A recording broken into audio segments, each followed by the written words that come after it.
हर व्यक्ति को पता है कि भक्ति से क्या मिलने वाला है, साधना से क्या मिलने वाला है। लेकिन फिर भी साधना में रत नहीं हो पाता है, भक्ति में रत नहीं हो पाता है। इस संसार में हर व्यक्ति अपने परिवार को, अपने पति को, अपने पत्नी को, बच्चों को, माता पिता को, समाज को, देश को, सभी लोग चाहते हैं अच्छा बन जाए। इसके अंदर अच्छा विचार आ जाए। पत्नी भी चाहती है कि हमारे पति में दया भाव आ जाए, अहिंसा का पुजारी बन जाए, इसके अंदर शीतलता आ जाए, शांति आ जाए। सभी लोग शांति की खोज में हैं। ये जो मनुष्य प्राणी ऐसा है जो शांति की खोज कर रहा है, लेकिन शांतियों की खोज का माध्यम क्या बनाया है? संसार की वस्तु जो दिखाई दे रहा है, जो सुनाई पड़ रहा है, उसको माध्यम बना लिया है सुख का, शांति का साधन। लेकिन सुख नहीं पा रहा है। सुख तो मिल गया, घर मिल गया, बेटा मिल गया, ये सुख की वस्तुएं हैं, लेकिन इससे उसको शांति नहीं मिली। इस संसार में जितने लोग को आप देखे हैं, किसी न किसी प्रकार से किसी न किसी का शोषण कर रहे हैं। ज्ञान से देखो, ये जो और भी जो जीव जंतु हैं, एक दूसरे को खा रहे हैं, विनाश कर रहे हैं। जैसे शेर है, जंगल के और जंतुओं को अपने बल से मार के खा जाता है, उसका भोजन। सर्प है, वह भी तमाम प्रकार के मेढक को, चूहों को और भी अन्य जंतुओं को खाता रहता है। सर्प को भी खाने वाले। इस संसार में हिंसक प्राणी आपको बहुत देखने को मिलेंगे। मनुष्य भी ऐसा हो गया है। वो तो जानवर, उनका वही मुख्य भोजन है। वो कभी शेर घास नहीं खा सकता, जब खाएगा तो मांस ही खाएगा। बिना मांस का जीवित नहीं रह सकता है, कोई हिंसक प्राणी ही। लेकिन मनुष्य शाकाहारी होते हुए भी सर्वाहारी बन गया है। सर्वाहारी उसको कहते हैं जो अन्न भी शाकाहारी भी है, होते हुए मांसाहारी बन गया है। जबकि ये शाकाहारी प्राणी है, मांसाहारी नहीं है। मांस खाने के लिए इसके पास वैसा नाखून, वैसा दांत इसके पास नहीं। इसकी आंतड़ी भी ऐसी नहीं है कि जो मांस पचाने वाली ऐसी व्यवस्था है जो पचाए। इसीलिए मांस खा करके इतना क्रोधी हो जा रहा है, कामी हो जा रहा है, विषयी हो जा रहा है, तामसी हो जा रहा है, इस हिंसक हो जा रहा है। इसके अंदर से दया, क्षमा, शील, संतोष चला जा रहा है। क्यों? जैसा खाए अन्न वैसा होवे मन, जैसा पिए पानी वैसा होवे पानी। आप लोग जानते हैं कि हरियाणा में कौन सी भाषा है, उत्तर प्रदेश में कौन सी भाषा बोली जाती है। हरियाणा पंजाब के लोग पंजाबी भाषा को बोलते, राजस्थान के मारवाड़ी बोलते और महाराष्ट्र के मराठी बोलते। ये वाणियां क्यों ऐसे ऐसे हो गई हैं? मनुष्य तो एक ही है, लेकिन भाषा अलग अलग है। ये पानी के बदलाव के कारण हो रहा है। अभी तक जितना नीचे बढ़ते जाएंगे, बिहार के लोगों को थोड़ा सा भाषा में बदलाव, उत्तर प्रदेश की अपेक्षा ये भाषा जिला जिला पर बदल जाएगी, प्रदेश प्रदेश पर बदल जाएगी। पानी से, पानी में क्या है, लेकिन पानी से वाणी बदल जाएगी। वैसे ही अन्न है, पानी से जब वाणी बदले तो अन्न से कितना विचार बदल जाएगा, कितना भाषा बदल जाएगी, कितने भाव बदल जाएंगे। लेकिन मनुष्य के लिए सदगुरु कवि साहब कहे हैं, अन्न भकेशो मानवा मांस भकेशो स्वान, जीव भकेशो काल है सदा नरक परमान। अन्न जो खाता है वो मनुष्य है। हम मांस खा रहा है तो वो कुत्ता है, कुत्ता का काम है मांस खाना। अगर मनुष्य भी कुत्ता का भोजन करने लगे तो कैसा हो जाएगा? जैसे कुत्ता है अपनी माँ को भी नहीं पहचानता, उसी से अपने बहन को भी नहीं पहचानता, उसके साथ भी भोग विलास, और जो उससे पैदा होगा उसके साथ भी भोग विलास। वो धर्म को नहीं पहचान पाएगा, न कर्म को पहचानता है। जब उसी का मांस अगर मनुष्य खाने लगेगा तो फिर वो कैसे पहचानेगा? जब पानी से भाषा बदल गई तो अब मन से कितना विचार बदल जाएगा। और जब उससे जो बेटा बेटी पैदा होंगे वो कैसा हो जाएगा? कहते हैं कलयुग आ गया। कलयुग में और सतयुग में यही सा अंतर है। उस समय भी ऐसा था, जो मांसाहारी था वो भी धर्म को नहीं पहचानता था। सतयुग त्रेता उस समय भी रहा है, हर युग का समय नहीं है। सतयुग में भी जो राक्षस हुआ करते थे, जिनको कहा जाता था, वो लोग भी धर्म को नहीं जानते थे, वो भी पथभ्रष्ट थे। जैसे रावण था, रावण मांस का युद्ध करता है, राक्षस थे सभी मांसाहारी थे। देखिए धर्म का उनमें कहां ज्ञान था। किसी की पत्नी सुंदर देखा, बस सीधे से कट्टा पकड़ा लेके फरार, ऐसे किया करते थे। मदिरा का सेवन देवता भी किया करते थे, देवता थे लेकिन मदिरा पीते थे, कलश पीते थे। स्वर्ग में देखा होगा इंद्र शराब पीता था, उसको भी किसी की पत्नी अच्छी लग जाती थी। गौतम ऋषि की पत्नी अच्छा देखा, वहां पहुंच गया, उसके साथ विश्वासघात किया। कहने का तात्पर्य है,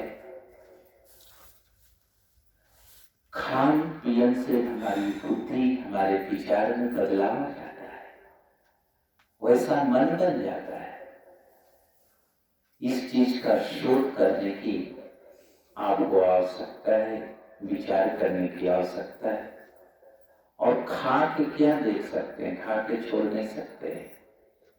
इसे ज्ञान से देखिए। जैसे सर्प है, चूहा के मान में चला जाता है तो बस मुंह बाहर जाता है, उसे अंधेरा में दिखाई नहीं देता है, भूखा लगता है। चूहा के भ्रम में वो छछूंदर को पकड़ लेता है। अब क्या करेगा? अब चीख के क्या करे? मुंह में चला गया, अंदर चला जाए तो मर जाए, बाहर कर दे तो अंधा हो जाए। उसी प्रकार से इस खान पीन वाले के लोगों के लिए ये जितने खान पीन करते रहे, अपने खान पीन को सुधार न सके, वो हिंसक बन गए। हिंसक प्राणी तामसी होता है, क्रोधी होता है, उसके अंदर दया नहीं है। वही हाल मनुष्य में हो गई है। मनुष्य के अंदर दया नाम की चीज नहीं रह गई। यहां तक कि भाई का जमीन बेईमानी कर लेता है, यहां तक कि अपने खूब बढ़िया से रहता है और उसके माँ बाप कितने तकलीफ में है, उन पर दया नहीं। बेटा उन्हीं का, लेकिन दया नहीं। जबकि मनुष्य दयालु, लेकिन दयालु क्यों है? जब उसके अंदर मनुष्य का धर्म होगा, उसका खान पीन शुद्ध होगा, और दया के लिए उसको क्या करना पड़ेगा? ये तो व्यवहार जगत है। सचमुच का उसके अंदर शीतलता देखी जाए, दया देखी जाए, दया कैसे आएगी, क्षमा कैसे आएगा, स्नेह कैसे आएगा, संतोष कैसे आएगा इस जीव के अंदर? तभी भक्ति हो पाएगी। बिना इसके भक्ति नहीं हो सकती। जब तक अहंकार है, जब मैं था तब हरि नहीं, हरि है मैं नाम। एक नगरी में दो राजा कैसे हो सकता है? एक म्यान में तो तलवार नहीं रह सकती। इसीलिए संसार में सतगुरु कबीर साहब आकर के ध्यान का मार्ग बताए हैं। तुम ध्यान कर लो। ध्यान करने से मैं ध्यान क्यों करूं? ध्यान को ही भक्ति कहते हैं, साधना को भक्ति कहते हैं। मैं साधना क्यों करूं? साधना करने की क्या जरूरत है? सबकी मानसिकता है संसार में ध्यान करना, पूजा करना, भक्ति करना, ये साधु का काम है। संसार के लोगों का काम क्या है? शादी करना, विवाह करना, बाल बच्चा पैदा करना, चोरी करना, बेईमानी करना, शैतानी करना, माता पिता की सेवा न करना, अपने भाई का बेईमानी कर जाना, अड़ोस पड़ोस का कुछ देखो तो चोरी कर लेना। ऐसी नीयत क्यों हो गई? हर देश का प्रधानमंत्री हो या राजा हो, देश को सुधारना चाहता है कि हमारा देश चोर से रहित हो जाए, अहिंसा का पुजारी बन जाए, सबकी में दया भाव आ जाए, सब लोगों में प्रेम आ जाए। ये बात देश का प्रधानमंत्री, देश का राजा, राज्य का मंत्री, जिला का जो मालिक डीएम है, वो जो आपका मुखिया है, वो भी सोचता है कि हमारे ग्राम सभा में शांति बने। घर परिवार के माता पिता वो भी चाहते हैं हमारा परिवार में बच्चा को लायक, राम जैसा आज्ञाकारी, श्रवण कुमार जैसा पिता का भक्त हो। लेकिन इसमें लेकिन जानना सबकी, लेकिन कर्म किसी के पास नहीं है, ज्ञान किसी के पास नहीं है। इसका ज्ञान कैसे हो, कैसे शांति आएगी, कैसे हमारे देश में, हमारे राज्य में, हमारे घर में, हमारे गांव में, हमारे परिवार में, हमारे शरीर में। इस समाज कुछ नहीं है, मनुष्य से समाज बना, मानव से समाज बना, लेकिन मनुष्य तो है। इसको मनुष्य क्यों कहा गया है? क्योंकि इसके अंदर मनन करने की क्षमता है। शांति किसने किसने दी है? शांति का उपदेश किसने किसने दिया? आनंद का उपदेश किसने किसने दिया है? जिसने साधना की है, जिसने भक्ति की। भक्ति की बात तो सबको पता है कि भक्ति करना है, लेकिन हम जानते हैं कि भक्ति से क्या क्या मिलने वाला है, कैसे भक्ति होगी। हम चाहते हैं कि हमारा पति अच्छा हो जाए, पति भी चाहता है हमारे घर में भूत पिशाच न आवे, हमारे बेटा बड़ा दयालु, श्रवण कुमार जैसा हो, माता पिता को लेकर तीर्थ कराए। लेकिन हम बेटा को सिखा क्या रहे, क्या बना रहे? मांस खिलाते हैं। अपने क्या करते हैं? शराब पीते। शराब पी के पत्नी से चाहते हैं कि अच्छा बच्चा का जन्म हो, श्रवण कुमार हो, तो कैसे हो सकता है? असंभव। इसके लिए हमें शांति के लिए कुछ करनी पड़ेगी। वही है ध्यान।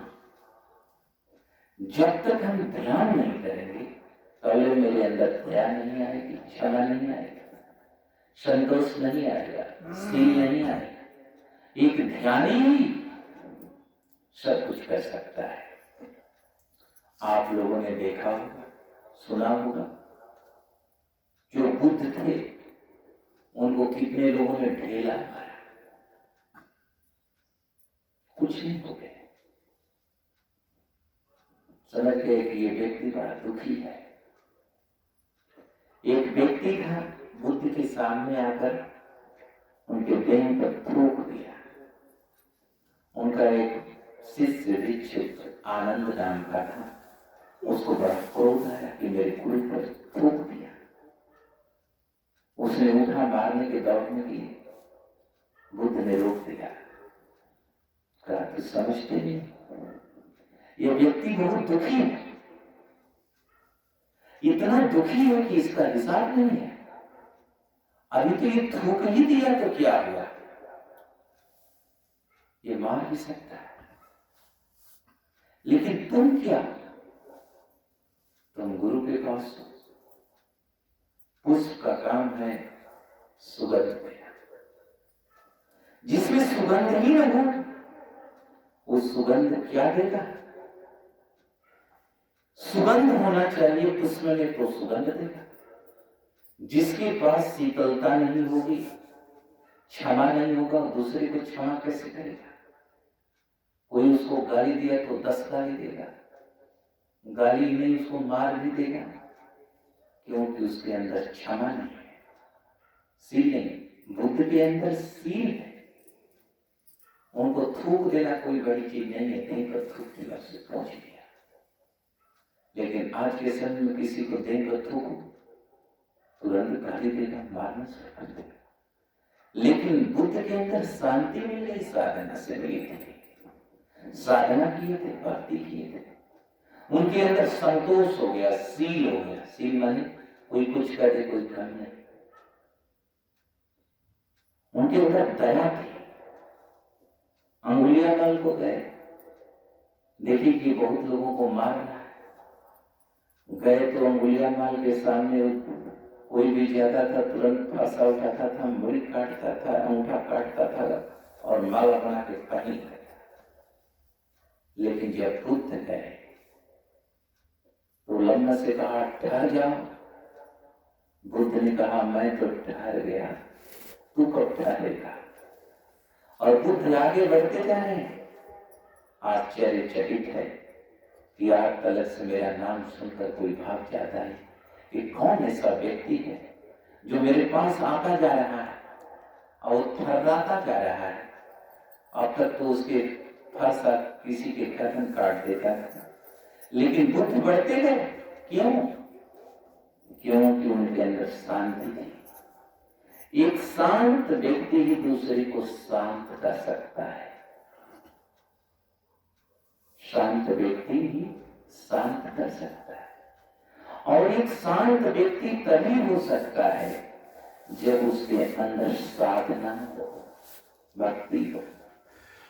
और वो भी भक्ति ऐसे कैसी भक्ति नहीं, उस भक्ति का सही उसके पास गुरु सही मार्गदर्शक। अपने घर को स्वर्ग कैसे बनाया जा सकता है?